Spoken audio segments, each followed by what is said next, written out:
Salut les amis, c'est Sofiane. On se retrouve pour un nouvel épisode du podcast. C'est en forgeant qu'on devient forgeron et c'est en galérant qu'on devient humoriste. Voici Galère d'humoriste avec aujourd'hui Frédéric Sigrist. Salut Frédéric, comment tu vas? Salut Sofiane, bah écoute, ça va très bien. Ah, ben ça me fait plaisir et merci beaucoup d'avoir accepté l'invitation. Ah bah c'était, écoute, ça faisait un moment que je voyais ton nom passer, et cetera, que je vois ce que tu fais et je suivais le podcast aussi et je me suis dit: «Ah, c'est sympa comme petit exercice». Donc quand le théâtre qui s'occupe de moi m'a dit: «Ah bah tiens, il y a Sofiane qui aimerait bien», j'ai dit: «Bah oui, faisons ça». Ah, eh ben écoute, ça me va droit au cœur. Je te remercie pour ton soutien.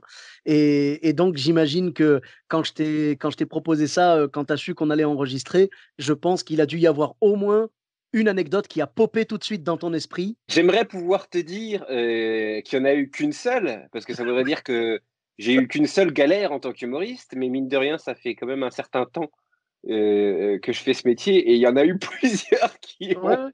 Je pense qu'on en a tous plusieurs à partir du moment où on monte sur scène, on s'expose aux galères et toi, en plus, avec le nombre d'années, que tu as, le nombre la grande expérience de scène que tu as, je suis sûr que tu en as plein, mais j'ai l'impression que toujours les humoristes, quand on leur demande une anecdote, il y en a toujours une, tu sais, qui sort du lot un peu. bah, en fait et pour moi, il y en a vraiment 2 2 particulièrement qui se distinguent. La première, c'était, j'ai joué au théâtre Thalia, c'est un théâtre qui n'existe plus dans le 13e arrondissement, qui était une sorte de projet un peu fou monté par un mec qui s'appelait Bertrand d'Estrignéville, qui avait décidé d'ouvrir un théâtre, mais loin des métros, loin de tout, dans le 13e arrondissement. Il y avait 2 salles et une grande et une petite. Et dans la petite, il avait mis des one-man shows et notamment un de mes spectacles qui s'appelait à l'époque Frédéric Sigrist refait l'actu. Je jouais 3 fois par semaine Mmh. et forcément, pas de médiatisation.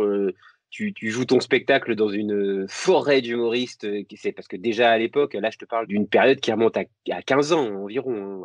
Ah oui, Et d'accord. ah ouais, ouais, il y avait déjà beaucoup de monde à Paris parce que bah, dès que tu fais ce métier, tu montes, a priori, tu vas sur Paris. Et donc, moi, je jouais et il y avait des soirs où il y avait vraiment, vraiment, vraiment pas grand monde. Un soir, il y a Josette qui était l'épouse de Bertrand d'Estrignéville qui me dit: «Écoute, Frédéric, ce soir, tu as 2 personnes». Ah, Et moi, hyper optimiste, vraiment samouraï dans l'âme, je dis: «Écoute, 2, je joue. Ils ont fait le déplacement, je joue». Je commence le spectacle et vraiment, énorme moment de solitude parce que c'était un jeune couple, oui. je sais pas s'ils étaient lycéens, étudiants, enfin bref et moi qui étais déjà plus âgé qu'eux, qui, part sur l'autoroute du du bide Oui. Eh et oui. qui, prend sur moi de les faire rire tous les 2 et je le fais, tu vois, 5 minutes, 10 minutes, 15 minutes et vraiment, vraiment, vraiment c'était dur et dans ces moments-là, j'imagine que dans les podcasts que tu as déjà dû enregistrer, souvent les gens font part de ce moment où tu te sépares de toi-même, en fait. Tu sais, Oui. tu sors de ton corps et tu te parles en même temps en disant: «Mais pourquoi tu t'infliges ça, en fait? Oui, et qu'est-ce que je fais là? Oui, c'est la question qu'on Pourquoi se pose pourquoi tu tous. fais ça, en fait? Personne ne t'a forcé». Tu te rends compte quand même que là, tout ça, c'est ta faute tout seul, hein. Tu pourrais il y a 1000 endroits où, même si tu te faisais là, en ce moment, détartrer ou, poser une couronne, ça serait plus agréable que ce que tu es en train de vivre. Donc moi, ce que je te propose, c'est je laisse le corps ici et mon âme, elle va ailleurs et au bout d'un moment, je sais pas, un éclair de lucidité, c'était la première fois de ma vie que ça m'arrivait. Je les regarde, je m'arrête et je dis: «Vous savez quoi? On va s'arrêter quand même». Parce que, j'ai l'impression que c'est presque plus gênant pour vous que pour moi et là, je les Ah, vois tout mignons, ce couple, dans la salle et qui ils me font: «Oui». Je fais: «Voilà, écoutez, vous êtes tous les 2 pleins d'espoir, donc allez-y, passez une bonne soirée, voilà, on va vous rembourser la place et puis voilà». Donc eux, ils étaient un peu soulagés parce que tu sentais qu'ils étaient très polis, tu vois? C'était même pas le public méchant qui va critiquer ou ce genre de choses, qui va dire: «Ouf!» ou qui non, vraiment, ils mais voilà, c'était un grand moment de solitude, ils étaient que 2 et ça se sentait très fort et puis en plus, moi, j'étais beaucoup plus jeune aussi donc je pense que j'avais peut-être pas les automatismes, le plan sec était pas déclenché, tu vois? Et et donc ils sont partis, et vraiment, moi je suis rentré chez moi si tu veux, je pense qu'il pleuvait même pas, mais dans ma tête il pleuvait. Sur mon âme, c'était Calais en novembre, octobre-novembre, ciel gris. Enfin, c'était une horreur. Je rentre chez D'accord. moi, je parle même pas à ma copine, je me mets en position fétale sur le lit. Enfin, vraiment, ce que tu viens de vivre est horrible. Du coup, j'espère que tu es pas programmé à Calais prochainement? Non, mais en même temps, même eux, ils savent quand même, hein.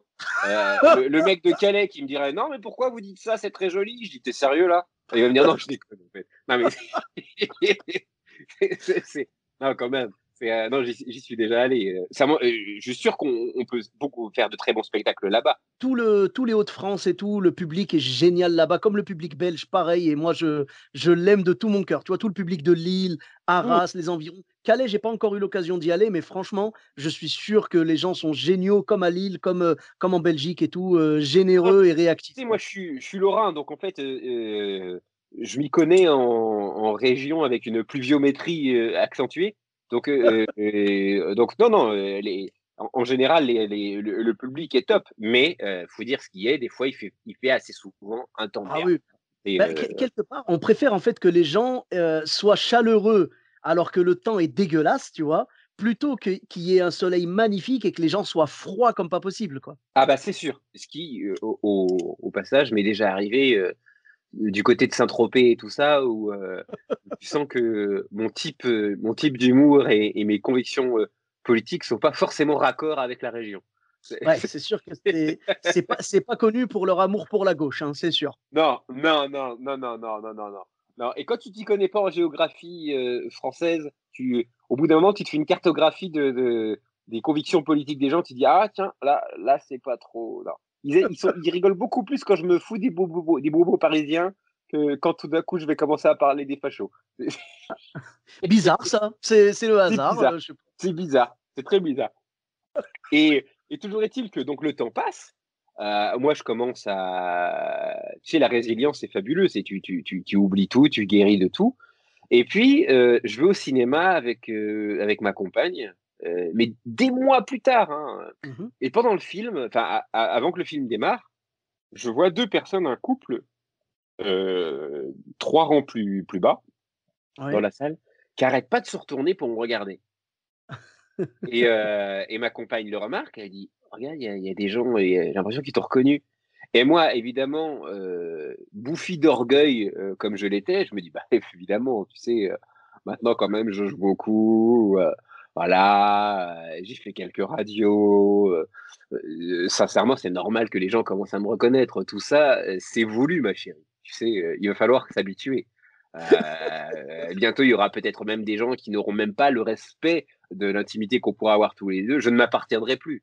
Les gens vont me demander des autographes. Tu vois, moi, dans ma tête, j'étais parti, hein. J'étais vraiment parti très, très loin.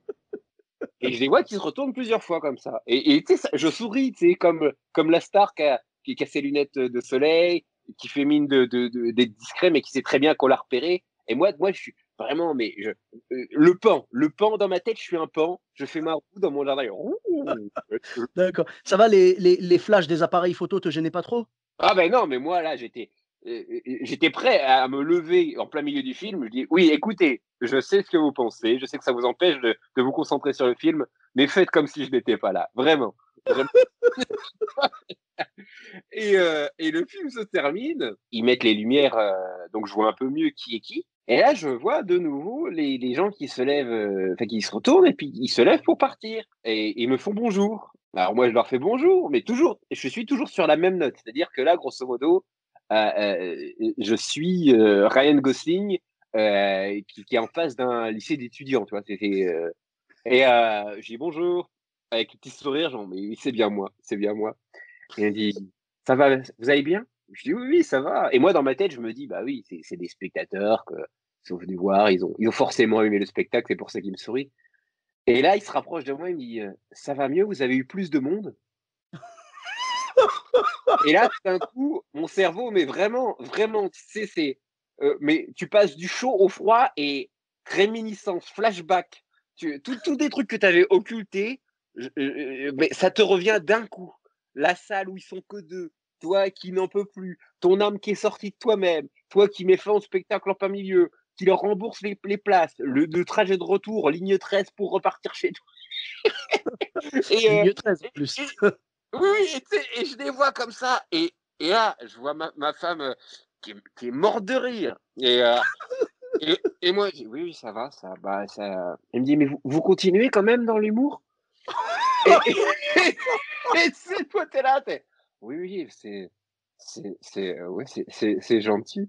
Et tu te dis dans ta tête, mais c'était quoi les chances, en fait? C'est grand Paris. C'était quoi les chances pour que je retombe sur ce couple qui soit toujours ensemble et que ça qu'on soit dans le même film et que ça soit eux les premiers qui me reconnaissent en dehors.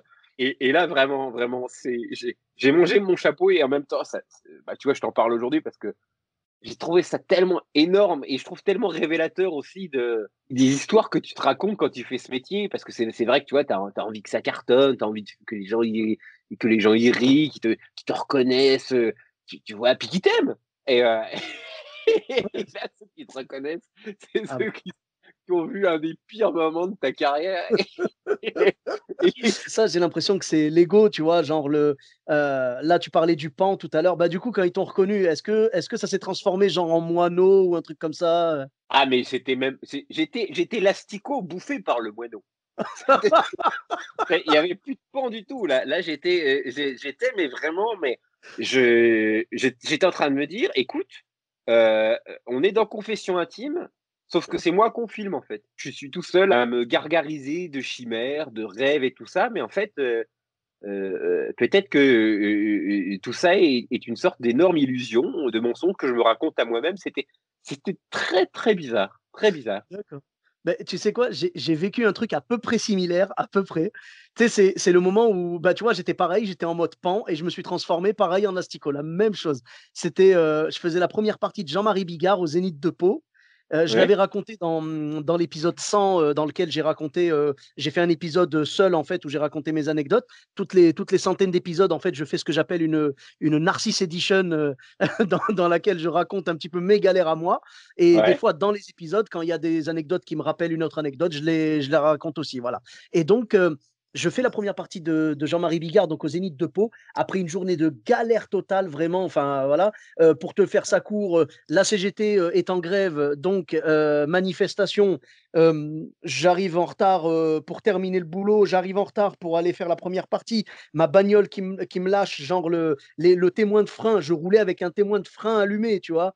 Et, et la voiture qui bip, bip, bip, bip. Et en fait, c'était juste, si tu veux, j'ai l'impression que le problème venait du frein de stationnement, pas vraiment du frein, pas des plaquettes, quoi, tu vois. Donc, ouais.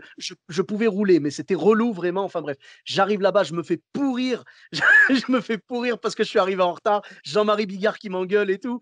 Après, je monte sur scène, mais le pauvre, c'est parce qu'il voulait, voilà, il voulait que je fasse ça dans les meilleures conditions. Je monte sur scène quand même, nickel. Il me présente au top parce que vraiment, ça, tout ça, c'était du off, tu vois. C'était pas du tout Ouais. devant les gens et tout. Devant les gens, il dit: «J'aime beaucoup ce petit jeune qui vient faire ma première partie de temps en temps, nanana», parce que je l'avais fait, c'était la troisième fois que je la faisais. Et il disait: «Vous lui faites un tonnerre d'applaudissements, nanana», donc vraiment nickel. Je passe 10 minutes sur scène, vraiment, tu sais, Zénith, c'est la seule fois de ma vie que j'ai fait un Zénith, je prie Dieu que ce soit pas la dernière.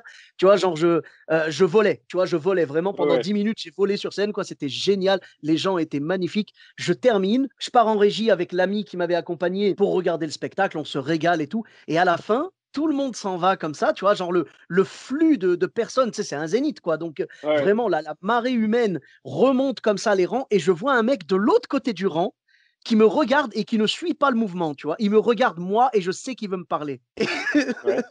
Tu sens la métamorphose en pan ou pas là? Ouais, ouais, ouais, ouais, ouais, ouais, évidemment, évidemment. Voilà, parce que dans ma tête, j'étais là en mode: «Bon, le monsieur me regarde, évidemment, il veut me parler, c'est peut-être un programmateur, c'est peut-être juste un spectateur qui a beaucoup aimé, mais c'est pas grave. Je sais ce qui va se passer, j'ai l'habitude. Il va venir me voir et il va me dire: "C'était vous en première partie? C'était génial, bravo, j'espère que vous reviendrez bientôt, blablabla"». Genre un petit, comment dire? Un petit, shot pour l'ego, tu vois? Ouais, Voilà. ouais, ouais, ouais, ouais, ouais. Je m'attendais pas du tout à ce qui s'est passé, hein. Donc, le flux de personnes se termine. Le mec vient vers moi. Moi, en mode pan, je me recoiffe vite fait, tranquille. Voilà, je suis prêt à te recevoir. Le, le mec arrive devant moi et il me dit: «Excusez-moi, c'est bien vous qui étiez en première partie tout à l'heure?» Donc, jusque-là, mon plan se déroulait comme prévu, hein. Oui. Je dis Je dis oui, c'était moi. C'est avec pas avec condescendance, mais avec fierté, tu vois. Et il me dit en fait, Jean-Marie Bigard a des t-shirts à vendre. Est-ce que vous pensez que c'est possible d'en acheter un ce soir ou c'est uniquement sur Internet? Et, et là, je dis, tu sais, là, du coup, mode asticot, je dis, pardon. Et il me fait, est-ce que vous pouvez lui demander, s'il vous plaît, s'il peut m'en choper un en XL? Donc, le mec m'avait pris pour un employé de chez Zara, tu vois. Et je suis parti. Ah, mais vraiment, tu sais quoi, pendant toute ma marche, pendant la longue marche entre cet endroit et la loge de Jean-Marie Bigard, j'ai eu une réflexion. J'ai eu une réflexion de, tu vois, des fois, il faut savoir fermer ta gueule et fermer ton ego, tu vois. Il faut jamais croire que c'est acquis. Et je marchais, je marchais, je marchais. J'arrive là-bas, je tombe sur le manager. Je lui dis, excuse-moi, est-ce que Jean-Marie a des t-shirts à vendre ici ou c'est uniquement sur le site? Et il m'a répondu, c'est uniquement sur le site internet. Et là, j'ai eu une satisfaction malsaine, tu, tu vois, De en pas mode, revenir avec le t-shirt. Ouais. ben, déjà, voilà. Et en mode, le mec a brisé mon ego, je veux briser son rêve, tu vois. Et je Tu suis n'auras pas retourné de chez t-shirt. lui. Tu n'auras pas de t-shirt, mon pote. Je suis retourné chez lui et je lui ai dit, je suis vraiment désolé, c'est que sur Internet. Et je te rassure, j'ai pas rajouté chat, mais j'aurais pu. Vraiment. Ah, mais là, et voilà. Et donc, tu vois, exactement le même sentiment que toi. Et je suis reparti la tête baissée. Mais voilà, quoi. C'est des métiers d'ego et des fois, il y a des choses qui nous ramènent sur Terre. Donc, voilà. Ouais, mais oui, oui, non, mais de toute façon, après aussi, il y a ce que j'appelle les contextes. C'est-à-dire que, tu vois, tu fais la première partie. Les gens, ils viennent voir, surtout dans un zénith comme ça, ils ont déboursé pas mal d'argent pour venir voir un artiste. Et donc, en fait, c'est le syndrome de la première partie. C'est-à-dire que tu viens voir quelqu'un et tout d'un coup, on te dit, bah voilà, je vais vous présenter quelqu'un d'exceptionnel. Et c'est souvent le cas. Mais dans ton esprit, tu vois, t'es non, je suis venu voir Jean-Marie Bigard, je suis venu voir Florence Foresti, je suis venu voir. Et tout d'un coup, tu vois, tu vas devoir compartimenter ton cerveau en te disant ah, tiens, ah, il est pas mal. Mais tu vas toujours mettre ce petit jeune ou cette petite jeune à la fin, alors que des fois, ils ont le même âge que l'artiste qui va passer après. Mais il y a ce côté, il, est en, il est en construction. Et ce qui est fou, c'est que tu peux voir la même personne mais cette fois-ci, dans son spectacle, il va pas changer une ligne de ce qu'il aura fait au Zénith. Tu vas l'apprécier complètement différemment parce que tu n'es pas dans le même état d'esprit. Si je viens voir ton spectacle, je vais forcément l'apprécier beaucoup mieux que si jamais on en prend un morceau et qu'on le met dans le spectacle de quelqu'un d'autre que j'étais venu voir. Et c'est pareil avec les groupes de musique, j'ai remarqué. Dans l'histoire de la musique, tu as plein de groupes cultes qui ont fait les premières parties d'autres groupes et en fait, quand tu vois les témoignages de l'époque, ils disent ouais, ils étaient pas mal, mais ça m'a pas forcément marqué. Mais parce que moi, j'étais venu voir quelqu'un d'autre à ce moment-là. Et il y a aussi la manière dont on te vend, en fait, l'enrobage qui entoure l'humoriste et la manière dont il est reçu. Par exemple, si jamais tu dis dans les tremplins d'humour, dans les Ouais. festivals, tenez, là, on va vous présenter trois humoristes tout jeune, tout frais, et qu'en plus le public sait qu'à la fin il doit voter, et ben il va regarder ton sketch, mais de manière complètement différente d'une soirée où par exemple on te présenterait comme un artiste à part entière, mais sans la sanction d'un vote du public. Parce que tout d'un coup, le public ne va pas s'arroger le droit d'avoir un pouvoir sur ta carrière. Et ça change, mais complètement le rapport aux choses. Quand j'ai travaillé avec le festival Top Humour, c'est ce que je leur disais. Je leur disais, essayez d'éviter au possible, d'éviter tout ce qui est notes, jugement et tout ça, parce qu'en fait, ça met le spectateur immédiatement dans un état d'esprit critique et qui va gêner la bonne réception de ce que l'artiste a à proposer. Et ça change tout parce que tout d'un coup, tu demandes aux spectateurs de se transformer en public, en jury de la Nouvelle Star ou de The Voice. Et en fait, c'est jamais bon signe. Il faut pas trop faire ça, en fait. Bah, c'est vrai que ça biaise un petit peu la perception du public et tout. C'est un petit peu comme on ne demande qu'à en rire. J'ai l'impression qu'à partir de ce moment-là, les gens ont beaucoup plus eu le réflexe de juger les autres et de se permettre de donner des conseils et tout, alors qu'avant, Et c'était oui. pas le cas. Et tu te retrouves avec des gens comme Gauthier Fourcade ou même Jean-Loup de Tapia que j'ai vu se faire descendre par les spectateurs et par le jury de On ne demande qu'à en rire, alors que c'est des mecs qui ont le talent d'avoir un univers et d'avoir véritablement quelque chose d'hyper drôle sur 1 heure. Et là, résumé à 3 minutes dans un lieu qui n'est pas un théâtre, avec cet amphithéâtre avec Jean Benguigui, Catherine Barma et tout ça, bah, tu te dis, non, en fait, là, vous lui avez tendu un traquenard. C'est-à-dire que vous n'êtes pas habilité à juger ce qu'il va faire sur ces 3 minutes. 3 minutes, c'est rien. C'est rien pour lui. Et c'est ça qui est compliqué dans l'humour. Il faut voir les spectacles en entier. Il faut voir ce qu'un humoriste a à proposer dans sa totalité, parce que tu peux pas résumer. Il y a des trucs, des fois, tu les trouves pas drôles au bout de 3 minutes. Et en fait, quand tu rentres dans l'univers, au bout de 5, 6, 10 minutes, tu te dis, ah, finalement, il y a quelque chose, il y a un truc qui me fait rire, c'est décalé. Mais le décalage en 3 minutes, c'est compliqué. Ouais, mais c'est sûr. Bah, si on regarde le spectacle d'Anna Gatsby, celui qui l'a révélé, le spectacle Nanette, tu l'as vu? Oui, tout à fait. Voilà. Bah oui. Et ben, tu vois, Nanette, si tu regardes que les 3, 4 premières minutes, bah, tu vas te dire: «Ouais, c'est un stand-up comme les autres, il y a rien, ça casse pas des briques et tout». Et si tu vas jusqu'au bout du truc, là, tu vois le propos qu'elle a, elle change complètement, elle switch complètement, en plein milieu du spectacle et tu hallucines et c'est chargé de sens et de messages et tout et vraiment, je pense que c'est sur la deuxième partie du spectacle que toutes les lumières se sont faites sur Et son oui. travail. Parce que la première partie, ça ne la différenciait pas du tout d'un humoriste lambda, quoi. Mais c'est pour ça qu'il faut vraiment rentrer dans l'univers des humoristes, et que la forme courte aujourd'hui, et même la forme chronique, c'est quelque chose des fois de contre-productif par rapport à ce que tu peux créer comme humour. Et c'est un peu un des gros problèmes de l'époque dans le secteur de l'humour. Aujourd'hui, on est dans une société de consommation, tout doit aller très vite. Tu vois, on l'a vu, le succès de la série Bref venait du fait que c'était très, très rythmé et très, très court. Mm. De plus en plus de choses nous demandent d'être, plus rapide, plus concis, tout ça et c'est vrai que l'art, sur scène, vraiment le spectacle vivant, ne se joue pas là-dessus, quoi et c'est dommage. Après, il y a des gens qui arrivent à faire les 2. Il y en a qui vont être bons uniquement sur scène et il y en a qui vont être bons uniquement sur des formats très courts. Ouais, Mais ouais, voilà, c'est vrai. il y a de tout et je pense qu'il faut aller là où on se sent le mieux, en essayant de rester le plus proche de soi, quoi. Mais c'est vrai que c'est vraiment pas facile de tout concilier parce que, quelqu'un qu'on va voir sur 3 minutes, c'est déjà, moi je trouve que le format court, c'est vraiment le plus difficile parce que 3 minutes, ça donne vraiment très, très peu de temps pour, vraiment accrocher les gens et les faire adhérer à notre univers, quoi, on n'a pas le temps de présenter tout un panel. C'est un truc de malade, quoi. C'est 3 minutes, à la limite, quand tu fais du stand-up pur, ça va, tu peux, tu commences à maîtriser le format, mais il y a tellement d'autres choses qui rentrent en ligne de compte. Enfin, ouais, moi je sais que c'est un peu ma kryptonite, tu vois. Quand je dois faire un truc super court, déjà je suis toujours trop long. Alors, alors, quand je dois faire court, j'ai l'impression d'être poursuivi par un énorme réveil, tu sais, avec l'horloge, avec l'aiguille qui est sur le point de m'écraser à chaque phrase. Enfin, Ah. à chaque fois, je suis traumatisé. Il n'y a rien qui me stresse plus que des exercices chronométrés. Ouais, sur scène, moi, j'ai du mal, en fait, quand on me dit: «Fais un passage, vraiment essaye de pas dépasser 8 minutes». En général, je vais plus faire du, allez, 11, 12, quoi, mais c'est pas Oui, oui, volontaire, c'est tu vois? pareil. C'est Oui, pas volontaire, vraiment, je fais vraiment pas ça pour les embêter ou quoi, mais bon, voilà, non, puis en voilà, plus, tu quoi. sais, il y a une partie de moi au bout d'un moment, qui fait de la résistance. C'est-à-dire que quand moi, il y a quelqu'un qui me dit: «Oui, t'as dépassé, là, t'as fait 2 minutes de plus». Tu sais, j'ai envie de dire: «Mais tu crois sincèrement que je fais ce métier pour qu'il y ait un mec qui vienne me voir et qui compte mon temps de parole?»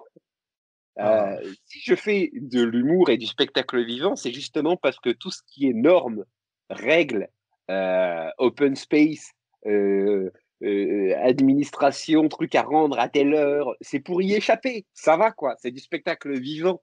C'est, voilà, moi en plus j'ai été ouais. formé, par le théâtre public, où tu te tapes des fois des spectacles qui font 4h20, tu vois? Et donc tu as envie de dire: «Mais moi j'ai fait 8 minutes, j'ai vu des spectacles de 4h20». Non mais arrêtez, arrêtez, c'est pas possible, quoi. Les gens ils sont contents, il y a aucun spectateur qui va sortir de là en disant: «C'était très, très bien», vraiment. Mais par contre, il y a eu 1 minute de trop à un moment donné. Allez, 7 minutes, ça allait bien. Mais la huitième, oh, j'étais révulsé. J'étais révulsé. Vraiment, et vraiment, il faut. Non, mais personne dit ça. Personne dit ça. C'est, C'est vrai, c'est vrai. Bah, quand c'est de qualité, bah, tu sais quoi? Ça va dans les 2 extrêmes, en fait. Si c'est un spectacle de qualité, un morceau que tu vas jouer de qualité, s'il fait 8 minutes au lieu de 7, personne va rien dire. Au contraire, limite, ils auraient voulu que ce soit plus long. Et à Mais oui, l'inverse et à l'inverse, quelqu'un qui ferait 6 minutes 59, si c'est mauvais, les gens à la 2e minute, déjà, ils ont envie que ça s'arrête. ben oui, ils ont envie que ça s'arrête, mais en général, on va être totalement franc.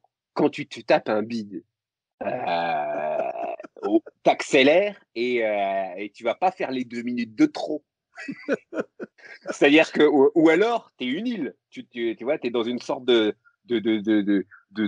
bulle hermétique et tu entends pas le public, mais où tu le vois pas, tu es ailleurs. Mais en général, tu t'en rends compte quand même quand ça prend bien. Et c'est quand ça prend bien qu'en général, quand il y a des rires, bah, du coup, tu laisses le rire exister. Donc, tu vas te prendre déjà 10 secondes dans la vue.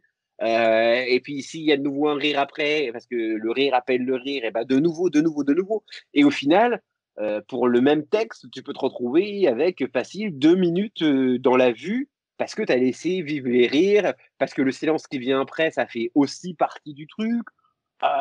Donc si là, tu as quelqu'un qui dit ah ouais, mais non, à la répétition, quand il y avait personne, un technicien et une lumière crue, tu nous avais fait 4 minutes 50, et là, maintenant qu'il y a une salle de 2000 personnes qui rigolent, on est plus proche de 6 minutes 30, ça me pose problème. Bah oui, parce qu'on a répété, ils n'étaient pas là, les gens. Bah, c'est ça, hein. Faudrait peut-être qu'il aille voir le public pour leur demander: «Mais pourquoi vous avez rigolé? Pourquoi, Genre, hey, on n'a pas toute la nuit là, s'il vous plaît. Est-ce que vous pourriez mettre vos rires en veilleuse parce que nous, on a un timing à rendre. Voilà. On a un S'il vous plaît, timing. mettez vos rires de côté, vous les consommerez à la maison. C'est du rire à emporter. Les gardez pour chez vous. Là, il vous fait des vannes. On n'a pas le temps de les consommer sur place. Donc, on prend un doggy bag de vannes. Là, vous venez juste les entendre. Hein. Pas rire ici. Parce que C'est ça. vraiment, on loue. On loue, on est à la minute, c'est pas possible. Donc, voilà. Ah, mais c'est tellement dommage parce que du coup, c'est plus du spectacle vivant, quoi. Évidemment, alors tout ça, il faut relativiser. C'est-à-dire que là, je te parle de 1 à 2 minutes de dépassement. Si le gars fait 45 minutes, heu, là d'accord, là, il peut y avoir un souci. Mais voilà, faut pas, jouer tout le temps avec un chrono dans la main, Oui, tu voilà, bah, l'impression que c'est un speed dating qui dit pas son nom, quoi. c'est ça, beh, exactement. C'est un speed laughing, tu vois? Ouais. Heu, franchement, c'est dommage dans ces cas-là parce que ça enlève l'âme un petit peu du spectacle vivant, tu vois? Le spectacle vivant, ça vient certainement à la base du spectacle de rue, tu vois ce que je veux dire? Et dans la rue, il y a pas de chronomètre, quoi, c'est bon. C'est dommage et je trouve que quand les gens se marrent et tout, surtout, faut pas mettre un blocage, tu vois? Tout à l'heure, tu parlais de Jean-Loup de Tapia et il était d'ailleurs dans le podcast, hein, c'était l'épisode 30 et vraiment, c'est un de mes épisodes préférés parce qu'il m'a raconté qu'il y a eu, plein de morts autour de lui, enfin, moi, là, comme ça, dit comme ça, c'est bizarre, mais vraiment, allez écouter l'épisode 30. Vous allez voir qu'il a vraiment eu plusieurs fois des gens qui ont fait des malaises ou des morts, tellement qu'il y a eu du rire, quoi. Enfin, c'est incroyable. Vraiment, je vous encourage à aller l'écouter et lui, en fait, le jour où je l'ai rencontré, c'était dans un festival à Poitiers. C'était mes tout débuts, j'avais genre 6 mois de scène ou un truc comme ça. On s'est retrouvés là-bas. Je l'avais déjà raconté dans un autre épisode. C'est quand je suis arrivé comme ça pour jouer dans le festival, j'ai regardé et j'ai vu Jean-Loup de Tapia et j'étais fan déjà à l'époque de La Bande de Ouf, si tu t'en La souviens. bande de ouf, oui, oui, oui. Voilà, Clinique, tout c'était ça, le oui, oui. ah ouais, mais c'était génial. Lui, il était dedans et tout, avec, Jean-Loup Chaffre, avec, Stéphane Joly, Oui, bah, en fait, avec tous ceux que tu cites là, oui, c'est ceux qui m'ont formé quand je suis devenu géo, parce qu'avant ils étaient formateurs de géo au e Club Méditerranée, exact, exact, et exact. c'est eux qui m'ont formé en fait. Et oui, beh, ils sont vraiment géniaux et puis ils ont un sens de l'improvisation incroyable et un sens du rire vraiment, génial quoi, et donc ce qui s'est passé avec Jean-Loup de Tapia, c'est que quand je suis arrivé, je l'ai vu et je l'ai reconnu et j'ai dit: «Waouh! Jean-Loup de Tapia est dans le jury» et là, mon pote qui était avec moi, Fabrice Lamour, qui était également dans le podcast, Fabrice Lamour me dit: «Non, il est pas dans le jury, il est candidat». Là, à ce moment-là, j'ai eu un mouvement de: «OK, on a perdu». Je le Oui, savais oui, direct. Et je le savais. Tu peux pas te pointer dans un concours d'humour, tu vois, je sais pas moi, tu vois Jamel Debbouze, tu dis: «Tiens, il est dans le jury», on te dit: «Non, non, il participe». Tu dis: «Bon, bah, on a perdu quoi, ça y est, c'est mort, c'est là, il y a ah, ça va quelqu'un être de beaucoup compliqué, trop ouais, fort quoi». ça va être compliqué. Ah ben totalement. Moi, je savais déjà qu'on avait perdu. Donc après, il y a eu la sélection, les demi-finales. Enfin, là, c'était les demi-finales. En fait, il y avait genre une soirée et puis après un rendez-vous quelques semaines plus tard pour faire la finale, quoi. Là, bien sûr, sans surprise. Jean-Loup a été donc sélectionné. J'avais fait partie aussi des sélectionnés, donc j'étais très content, mais je savais que je gagnerais pas. C'est mort, personne pouvait gagner. C'était pour Jean-Loup. Il faisait son personnage de Jean-Jacques. Bah oui, oui, oui, oui, oui, oui. Non, Jean- mais ouais, là, Jean-Jacques, là. Jean-Jacques, tu meurs de rire. Je l'ai vu en spectacle. J'ai fait sa première partie à la Luna Negra à Bayonne et j'ai pleuré de rire. Vraiment, il était trop fort, quoi. C'était trop marrant. Et donc là, pour en revenir au timing, à la finale, je crois qu'on avait genre un quart d'heure chacun, 10 minutes ou un quart d'heure chacun. Et lui, il a fait, je crois, il a dû faire un truc comme 25 minutes ou un truc comme ça. Mais il avait tellement embarqué le public qu'on ne pouvait pas lui en vouloir. Et il est Ah, venu vers oui, nous à la fin. Il a fait, les gars, je suis vraiment désolé, je sais que j'ai dépassé et tout. Et on lui a dit, mais non, mais laisse tomber, tu les as régalés, tu nous as régalés. Nous, on n'était plus ses concurrents, on était des spectateurs, hein. Et donc là, c'était du vrai spectacle vivant. Bon, il avait dépassé le temps, mais franchement, c'était bien. Alors qu'il y a des concours où des fois, bon, là en l'occurrence, c'était un petit peu spécial, c'était tellement bien, tu pouvais pas lui en vouloir. Mais il y a des concours où des fois, j'ai vu des mecs qui ont dépassé genre de, on va dire, 1 minute le timing qu'on avait donné et ils ont été disqualifiés. C'est quand même incroyable. ouais, c'est fou ça. Ouais, mais tu Ah. vois, là, c'est le moment où en fait, je me dis, c'est un festival qui pratique l'antithèse de ce qui est censé être l'humour. C'est-à-dire que t'imagines, enfin, Bah, l'humour, c'est le lâcher prise. bah oui, tu peux pas. Enfin, justement, c'est censé être un moment un peu libérateur. Tu vois, là, on vient de se taper 3 confinements, et on est écrasé par une pandémie, etc. J'espère que les gens qui vont aller dans les salles, enfin, ils ont envie de se marrer, ils ont envie un petit peu de rire de ce qui s'est passé. Ils n'ont pas envie que tu les emmerdes avec des règles, avec des trucs hyper coercitifs. Enfin, Mhm. mais le gros problème, c'est que c'est devenu un tel business qu'aujourd'hui, tu as aussi pas mal de vendeurs de savon qui prospectent sur l'humour. Mais c'est même quelque chose que j'ai vu. C'est même les humoristes eux-mêmes, en 10-15 ans, je trouve qu'ils ont beaucoup changé. C'est-à-dire que euh, moi, je me souviens quand je suis arrivé sur Paris, euh, tu entendais humoriste, tu sentais que le côté cancre à l'école, mec qui va faire la tournée des bars, qui va Mhm. avoir le catering, s'il y a des bouteilles de vin, bon bah tu sais que les mecs ils vont se retourner la tête. Et ils arrivaient mal rasés, hein. Ils avaient une pauvre veste qu'ils mettaient pour genre voilà, je fais sérieux, j'ai mon personnage de scène, mais les mecs ils étaient complètement destroy en fait. Il y avait un peu ce côté professeur Choron, affreux, sale et méchant. Et c'est vrai que depuis on ne demande qu'à en rire et tout ça, depuis qu'il y a eu un rajeunissement, le Jamel Comedy Club et tout ça, je vois des humoristes, euh, mais ils sont lookés. Après le spectacle, vite, vite, ils vont pas parler avec d'autres camarades humoristes ou même avec le public, ils vont vite rentrer chez eux.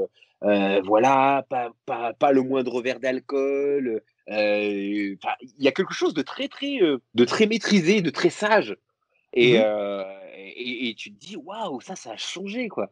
Moi, j'ai vu des humoristes, ils avaient les yeux fluo tellement ils étaient alcoolisés en sortie de festival, tu vois.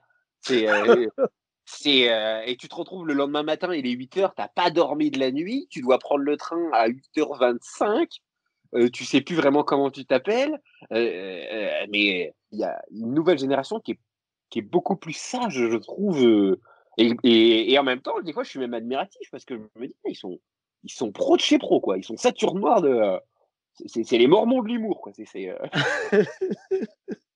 D'accord, oui, non, c'est vrai qu'il y a une certaine discipline.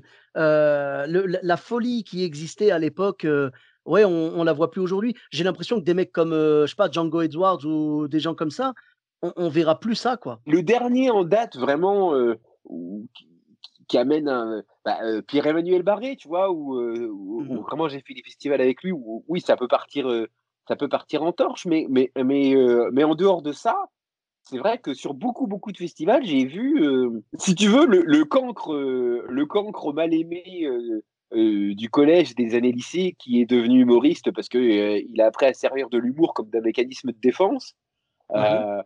De manière très pragmatique, au bout d'un moment, il a vu des jeunes humoristes qui étaient forcément déjà populaires au collège et au lycée, et donc j'avais envie de dire, ah non, non, ça ici c'est chez nous, ici c'est chez nous, c'est les vilains qui n'ont pas de copine, c'est nous qui faisons ça, c'est pas vous.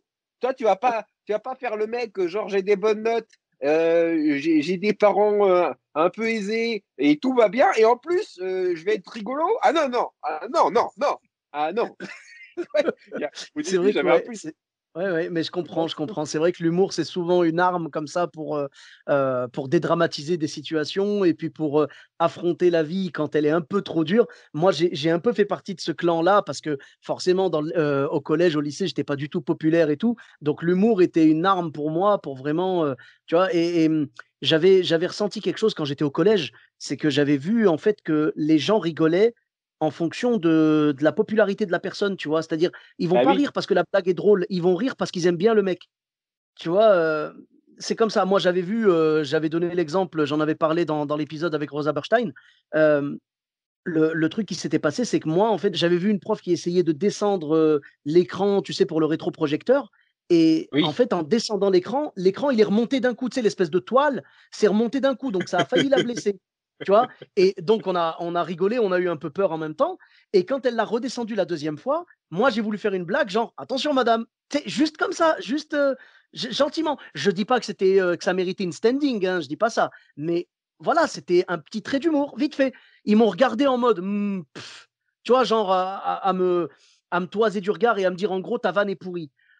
Mais moi, j'étais pas populaire du tout. Quelques temps plus tard, Oui, j'ai vu le beau gosse de la classe et tout qui a voulu allumer les lumières, tu sais, c'était des néons, donc ça mettait un peu de temps à oui. s'allumer. Et du coup, il appuie sur le bouton, il voit que ça s'allume pas, et après il appuie plusieurs fois, il fait: «Oh, allume-toi, oh!» Et là, la salle écroulée de rire, tu Bah vois? oui. Non, mais ça, c'est ouais, c'est l'aura. Ça Mmh. joue, hein. Ça joue vachement.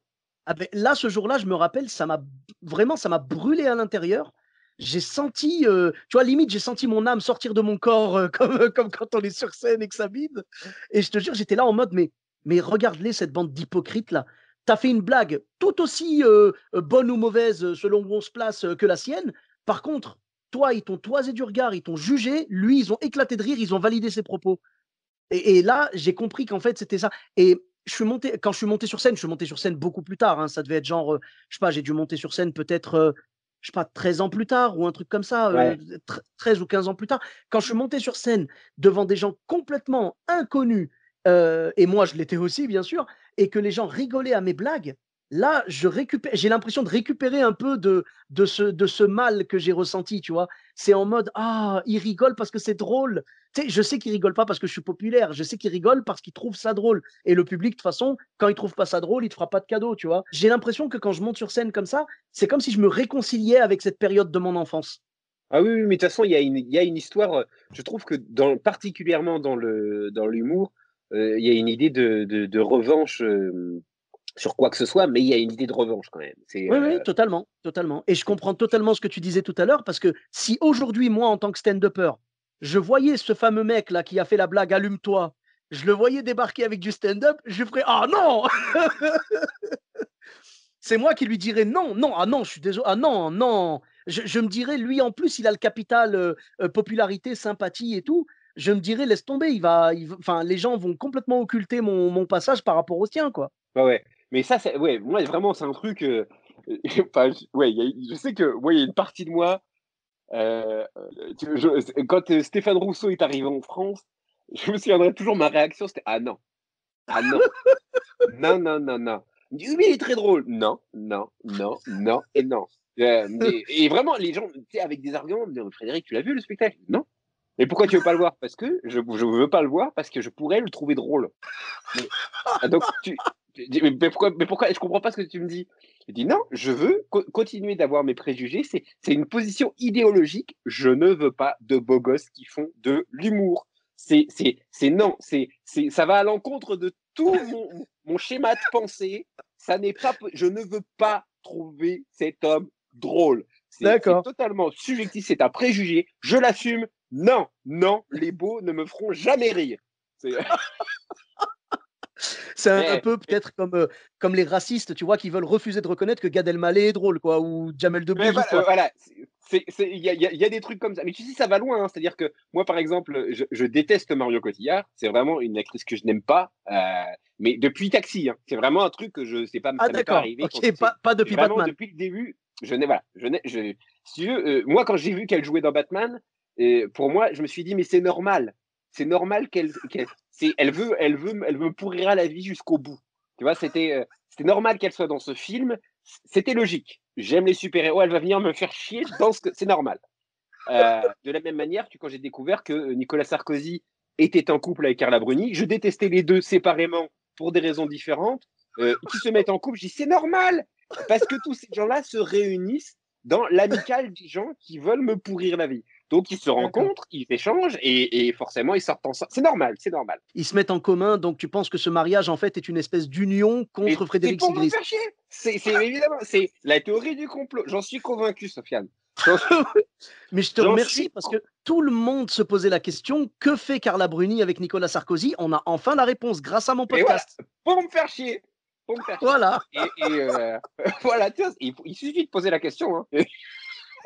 Et donc, moi, Mario Cotillard, elle ne m'a jamais déçu. C'est-à-dire que par rapport à la détestation que j'avais, tu vois, j'ai vu plein de films où vraiment, je pouvais, mais jusqu'à plus soif, dire non, mais franchement, vous avez vu le film, quoi, c'est pas possible. Vraiment, je pouvais vraiment y aller, déverser ma bile et tout ça. Soudain, elle tourne avec Jacques Audiard, que j'aime énormément. Eh ben, je n'ai jamais vu de Rouillé d'os parce que je sais, tout le monde me l'a dit, qu'elle joue bien dedans. Et je ne verrai pas ce film. Elle me dit, mais t'es complètement con. Oui, bien sûr que je suis complètement con. Je ne le cache pas, je ne l'ai jamais caché. Je ne verrai pas ce film parce que sinon, je vais me sentir coupable quand après, je vais lui casser du sucre sur le dos. C'est mes petits plaisirs de la vie, moi. Franchement, elle s'en fout. Elle gagne très bien sa vie. Elle en a rien à faire de ce que Sigrist il peut dire chez lui à 40 km de Paris. Là. Donc, laissez-moi ça, au moins ça. C'est important de construire un univers, un petit univers, un microcosme qui te permet d'être heureux jusqu'à la fin de tes jours. On est tellement écrasé par plein de choses. Donc, non, moi, des fois, je le dis, j'ai pas envie d'être mesuré, d'être dans la réflexion, de peser le pour et le contre. Non. Donc, Mario Cotillard, pas une bonne actrice, et les beaux, ils sont D'accord. pas drôles. Et ben voilà, voilà. Mais je suis totalement d'accord avec toi. C'est vrai que les beaux, ils ont pas besoin de ça en plus. Nous, on en a Non, besoin. Nous, c'est notre seul endroit pour briller, alors qu'eux, ils brillent même dans exactement. la rue. Exactement. Des fois même, ils disent rien. Ils sont là et on va leur dire oh, tu sais, ce qui est formidable, c'est qu'en plus, tu sais écouter. Mais non, il a rien dit. Si ça se trouve, il est en train de faire sa liste de courses dans sa tête. Non, non, vraiment, c'est trop injuste. C'est trop. Donc, non, non. On peut pas continuer de prêter toujours au même. Hein. Au bout d'un moment, si tu veux que la chaîne de la méritocratie, elle change, il faut arrêter de toujours prêter qu'aux riches. Hein. C'est vrai. Je suis totalement d'accord avec toi. Donc, à partir de maintenant, la demande est claire dans ce podcast. S'il vous plaît, ne faites plus jouer Stéphane Rousseau, ne faites plus jouer Marion Cotillard. Voilà.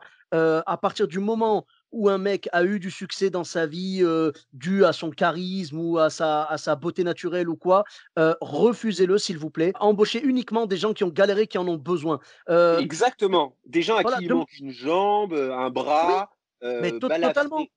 Totalement, Voilà, tu vois? Moi, je suis en surpoids, donc ça passe. Il faut embaucher des gens qui ont des tares, tout simplement, et que la scène soit une exactement. espèce de médicament, tu vois, contre, Le cours contre des ces tares. miracles. Ah ouais, la cour des miracles. Le vrai cours des miracles. Là, il n'y a pas de problème. Là, j'ai rien à dire. D'accord. Eh bien, écoute, c'est une analyse vraiment très, très profonde. Et donc, oui, donc tu m'as parlé de ta première anecdote avec ce couple qui est quand même mythique, hein, parce que tu les retrouves après au cinéma. C'est vraiment génial. Le coup du pan et de l'asticot, vraiment, c'est. Je compatis parce que, comme je t'ai dit, j'ai ressenti la même chose lors de la première partie de Jean-Marie Bigard. Et du coup, ta deuxième anecdote, c'était un moment un peu de Alors, la solitude aussi, deuxième, comme c'est ça ou... alors non, non, là c'est des années ont passé. Voilà, j'ai bossé à la radio, etc. Enfin, la notoriété est devenue un peu plus importante. Je vis tranquillement de mon métier, tout se passe bien. Ça va bientôt faire 2 ans. J'ai une amie qui est comédienne, Juliette Trezanilli, qui joue dans Demain nous appartient, etc. Qui faisait partie du jury d'un festival du film politique à Carcassonne. Mhm. Et elle me dit, bah, j'ai filé ton nom pour présenter la soirée. Tu peux faire trois morceaux de ton spectacle. Donc le spectacle de l'époque, c'était Tout le monde croit que je suis un mec bien. Et donc moi je me dis, ah bah oui, pourquoi pas. Tu vois, ça peut être intéressant. Je rencontre les organisateurs. Ils en étaient à la 2e ou 3e édition. Et ils me disent, l'année dernière, on a eu Stéphane Guillon. Nous, on veut vraiment quelque chose d'irrévérent. C'est pour ça qu'on fait Mmh. appel à toi.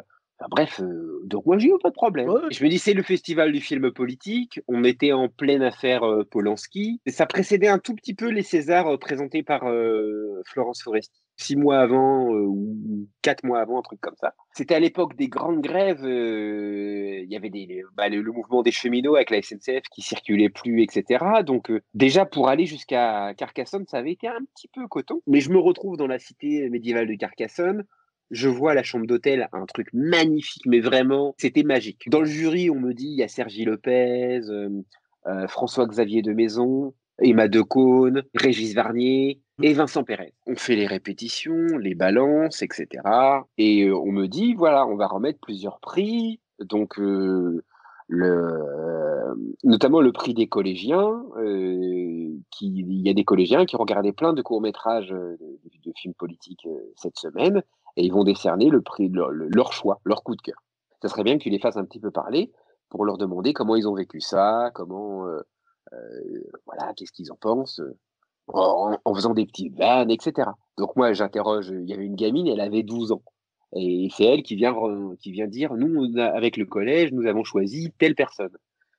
Et donc moi, comme je bossais encore beaucoup sur l'actualité et que il y avait eu l'affaire Polanski juste avant, je dis à la gamine, tu sais, donc il y avait 700 à 800 personnes dans la salle, hein, Mmh. Palais des Congrès à Carcassonne, et je dis, oh bah t'as de la chance en plus, cette année il y avait pas Roman Polanski. Évidemment, t'as une partie du public qui rigole, et puis voilà, moi je continue mon truc comme ça. Et il se passe un truc dans la salle, mais je ne m'en rends pas compte. Et puis un peu après, il y a d'autres prix, je reprends la parole et je parlais du mouvement MeToo et notamment de la tribune qu'avait signée Catherine Deneuve sur Sur le porte-pied. oui voilà, sur le délit d'importuner, etc. Et moi je dis mais depuis combien de temps cette personne n'a pas pris les transports en commun en fait pour euh, pour parler de ça. Et là tout d'un coup dans la salle, j'entends eh bien heureusement qu'elle est là Catherine Deneuve, c'est une honte. Et moi je me dis tiens. Et là, je vois toute une rangée qui se lève et qui sort de la salle. Ah! Mais dans la rangée, tu as Vincent Pérez, sa femme, Emma Decaune, etc. Enfin, tout le qui sort de la salle. Donc le restant du public les voit comme ça.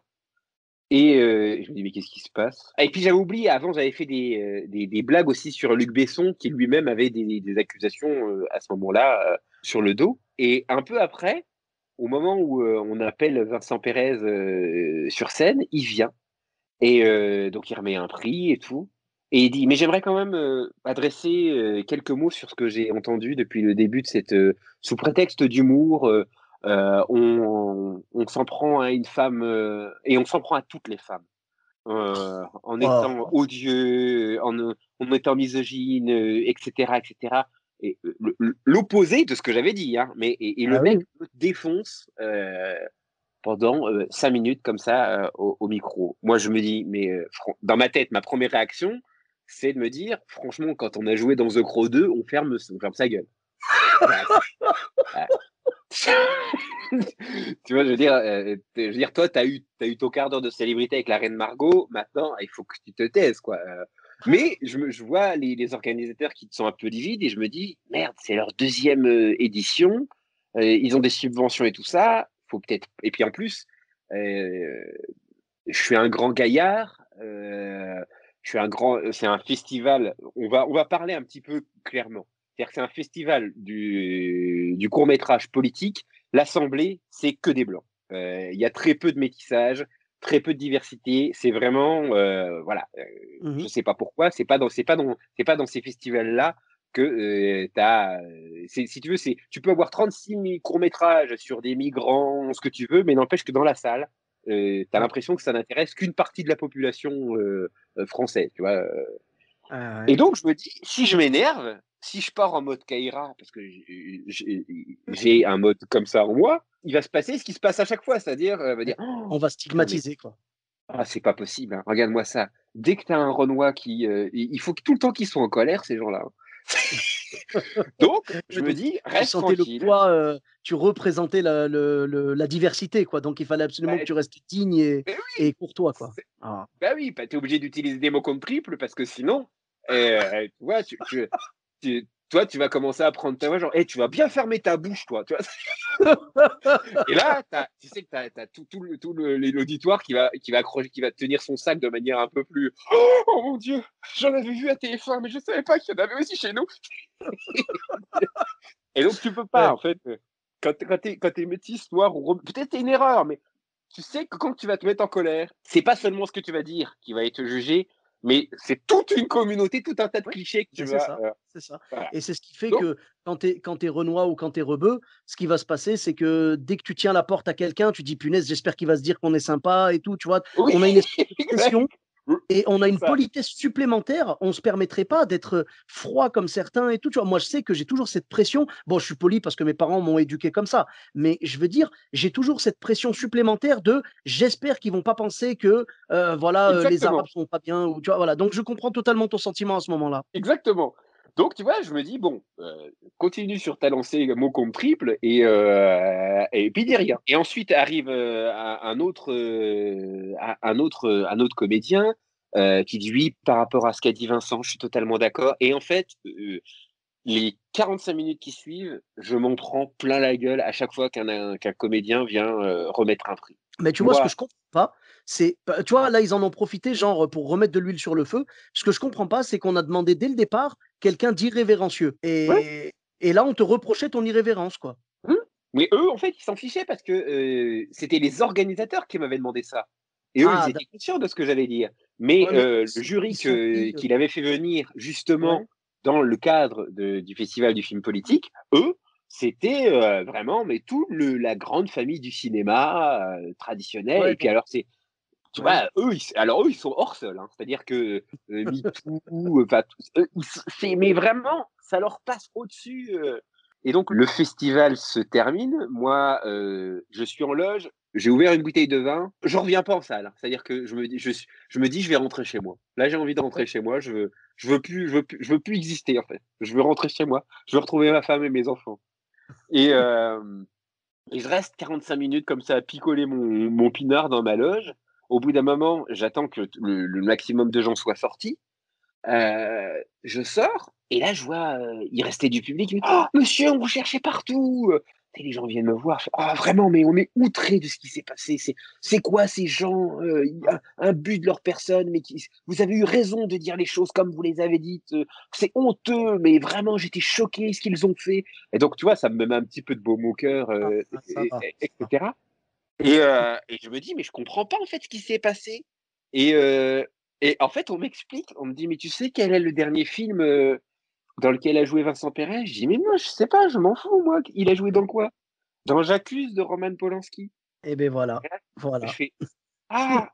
Ah! Et tu sais qui était, qui est venu remettre le prix avec lui aujourd'hui?» Je dis: «Non». Heu, «Ah, ouais. Régis Varnier, qui a fait tourner Catherine Deneuve dans Indochine». Et là, tu sais, je fais: «Ah!» Je fais: «Mais tu le savais, non, pour dire ce que tu as dit?» Tu savais qu'il était dans la salle?» Je dis: «Mais non».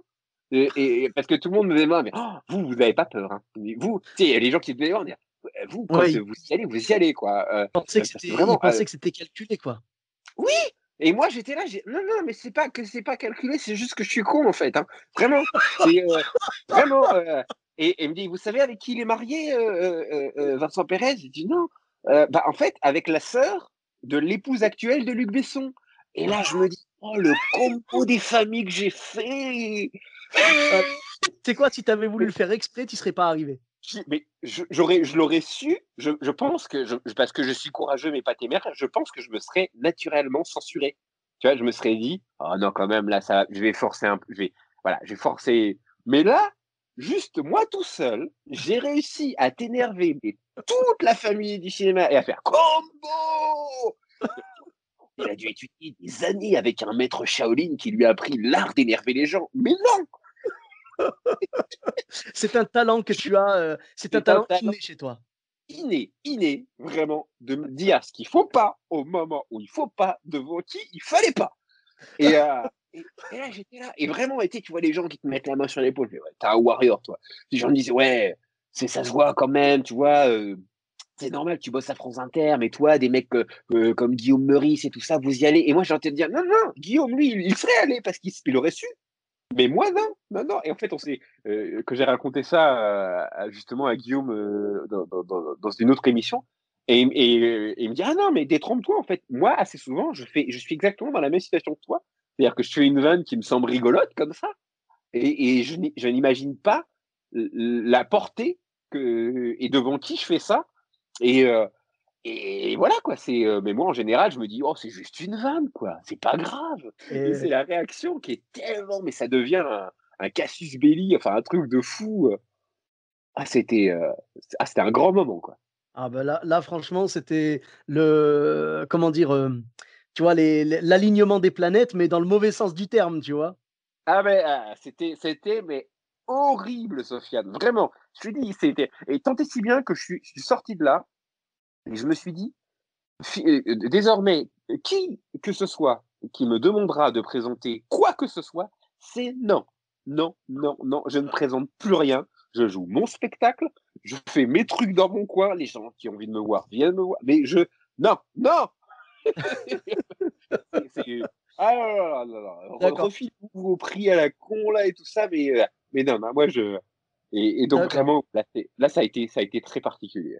d'accord. Donc là, en gros, pour résumer le podcast, c'est pas de spectacle pour les Jambos, pas de film pour Marion Cotillard et pas de présentation pour Frédéric Sigrist. Et puis, par la force des choses, pas de cinéma pour Frédéric Sigrist non plus, parce que vraisemblablement, le monde du cinéma et moi, nous ne sommes pas raccords. Eh beh, c'est pas grave parce que ton talent, d'écriture, suffit largement à nous combler et on continuera à te soutenir et à te retrouver, sur scène ou derrière un micro, voilà, derrière le micro de France Inter. Justement, où est-ce qu'on peut te retrouver sur les réseaux sociaux? Eh ben, écoute, alors plus sur Facebook parce que j'ai été viré, OK, à vie. Heu, voilà, alors me demande pas ce que j'ai fait, j'en sais rien. d'accord. Donc apparemment, Vincent Pérez a des connexions, bien plus hautes que ce qu'on pensait. Non, mais en fait, tu sais, au bout d'un moment, c'est un don, hein. Je te dis, c'est un vrai don de faire le truc qu'il fallait pas, et tu sais pas ce que tu as fait, mais tu l'as fait. Donc, D'accord, OK. Bon, bah, du donc coup, voilà. pas sur Facebook, OK. Donc pas sur Tu as Facebook, sur Twitter, bien évidemment, mais ouais, sinon, bah, tu peux me retrouver sur France Inter, tous les vendredis matins dans le 5-7 avec, ma chronique, mon mini blockbuster. Et puis d'accord. sinon, avec mon émission Blockbuster, tous les 15 jours en podcast natif. Et sur scène, au théâtre Le Funambule, ça reprend Ouais. en mi-septembre, Alors mon attends, je nouveau vais spectacle Super Héros. OK, beh, parfait avec je mets le lien vers ton site officiel également? Ouais, pas de problème. Merci à OK. toi. Et beh, avec grand plaisir, je mettrai, bon, les liens vers les réseaux sociaux, donc je pense, Instagram, voilà, je mettrai Twitter, chaîne YouTube aussi? Non, non, non, non. Non, non, D'accord. j'ai pas encore développé ça, D'accord, bah, je mettrai ton site officiel et puis, ouais, Twitter et Instagram. Il y a pas de problème. Beh, merci avec beaucoup plaisir. Frédéric. Merci, bah, Merci le à toi, plaisir était Sofiane. partagé. C'était un honneur vraiment de te recevoir ici et puis, pour ma part, vous me retrouvez sur tous les réseaux sociaux, donc Sofiane Etaï, E-de-T-A-I, sur Facebook, Twitter, YouTube, Instagram et TikTok. N'hésitez pas à laisser 5 étoiles et un commentaire sur Apple Podcast et sur Podcast Addict. Je vous dis à très bientôt pour un nouvel épisode. Bis à tous, même à toi là-bas.